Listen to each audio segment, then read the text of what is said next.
and I didn't know that it had weakened me, and so the pressing didn't go good. Okay. Now, because the pressing didn't go as well as it should, John Turpak, who was our coach at the time, started me real low on the snatch. I went up, and it was almost like an insult to me that he started me so low. And the next one, I thought I did it so easy. The next one, I thought he would raise it higher, but no, it was a standard raise, you know. And so came the third attempt. He was satisfied because I was ahead at that point against the Russian. So he said, you could take whatever you want. So I jumped 17 pounds, 7.5 kilos, 16.5 pounds. And I made that, and that was a world's record. Yeah. And what about the clean and jerk then? So you, on your first attempt, you actually cemented so the now, gold medal? at this point, I'm ahead. Okay. So I wanted to start at a decent weight on the clean and jerk, but Turpak had me start with a light one. I said, I could power clean this thing and all that. No, I want you to start with 140 kilos. That was 308. So reluctantly, I went out and performed the clean and jerk. He said, okay, now what? Because he's been calling all the shots, right? Now you've won, right? Yep. Now with that, he said, well, you've won, so you could take whatever you want. So I said, you know, I want the world's record, 341. I jumped 15 kilos. 155 kilos. Yeah. It's a big jump, wasn't it? It was, but you know, my mind was up there. I thought I could do it. I cleaned it. I missed a jerk. So I said, well, I got another attempt yet. So on my third attempt, I took it again. I cleaned it. I missed a jerk. And in those days, you could take a fourth attempt. So you ask for a fourth attempt. It won't be counted on the total, of course. I cleaned it and missed a jerk again. But I won.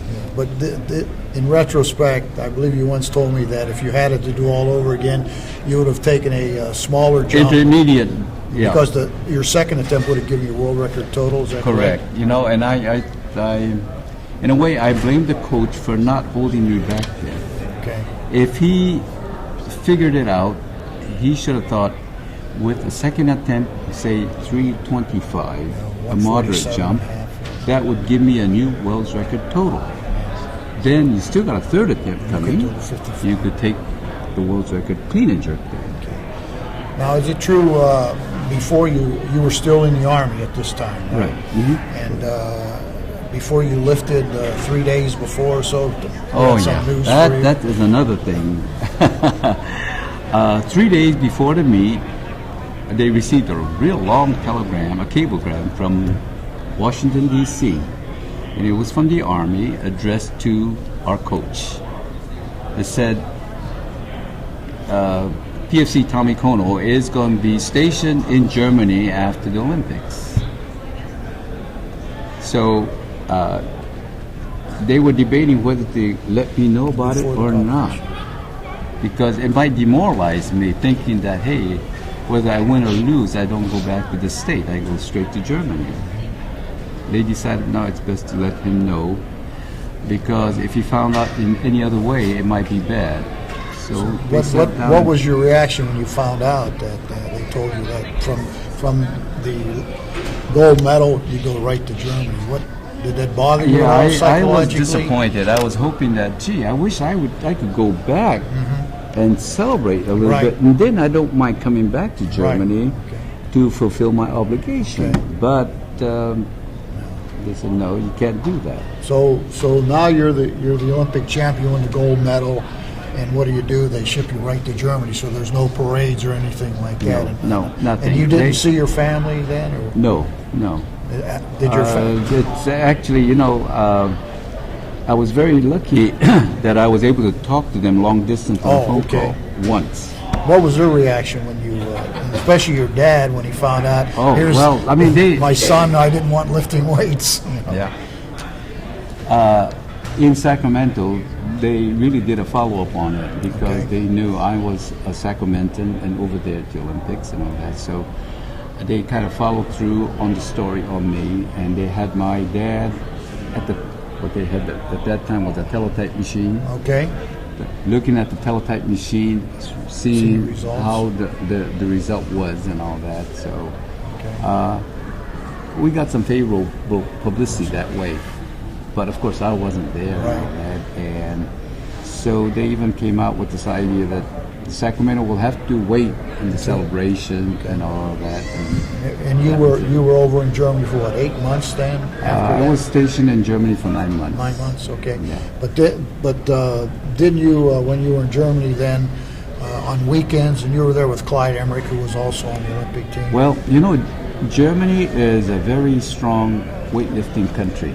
Okay. And a lot of the villages and all that, cities, have weightlifting teams. The specialty was at that time weightlifting, believe it or not, weightlifting and ping pong. Okay. Table tennis. Yeah. Tisch tennis, they call it. Okay. Anyway, and when the Germans found out that an Olympic champion is stationed over there in Germany, I started getting requests to make an appearance at their league competition that they would have on weekends. They call it Bundesliga then? Well, Bundes is federal, Okay. but they had Landesliga, Okay. which is like a county championship okay. too.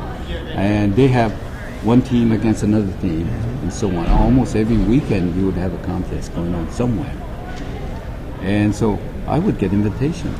Because Clyde Emmerich, who was another team member, he was in the Army too, so we got stationed, both of us got stationed in Germany. And so we would give exhibitions. And we learned to give exhibition every weekend and doing good. And this is where the quality training start coming in, because you do need some training in between, but only once a week you really push. And I found out that there's certain ways of training that you could retain whatever you gain and maybe even improve on it. And I guess this is partly because we were enthusiastic and we were young yet, you know. Now, is it true that I've read that in that period of time, on those weekends, many of those competitions, you either approached or surpassed world records? Yeah. Several occasions. One of the things, I guess it's because both Clyde Emmerich and I felt if the people are coming down to see us, Okay. we should perform. Yes. And so we became good performers. Okay. And that meant that we would do our best on each time that we performed. And so that was every weekend we would be pushing ourselves, equaling what we did the previous week and all that. And the German public knew what we did the week before because it comes out in papers. Okay. So doing anything less, we're not putting out. So we learned to perform real good. And our record just kept going up. So now you get out of the Army, and now we come to 1953.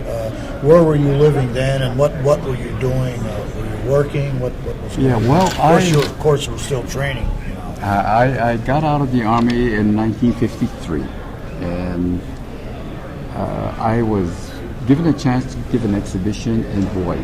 So I performed over there. But, you know, at that time, I didn't have any money and all that. Right. And so the national championship was to be held in Indianapolis. And I was back in Sacramento. I didn't have the funds to go to Indianapolis. So I wasn't going to go to the nationals. And you're the Olympic champion. Yep. But in those days, an amateur was a true amateur. amateur. You know. So I had gone to Hawaii because I was invited, that they paid everything, and I performed. And then when I came back, Alice Yarrick of the Oakland Gin, Yarrick's Gin, said, we found a way of getting over there. We got 2 private planes, Cessnas, Real small planes. small planes. They're going to fly from California, Indiana as little Yep. planes. And we're going to fly, so we don't have to spend the big money for those planes. you know. Right. I thought, wow, I was related. I mean, I started training earnestly after that. But then when we start flying out from Oakland, because they're small Cessnas, every 300-400 miles you got to land and then check everything, and then it's like a grasshopper. Yeah. Off it along. Okay. And we got stuck in Wyoming because a tornado was coming around. Oh, boy. The planes can't fly high, you know, so we have to anchor the plane down. So So we got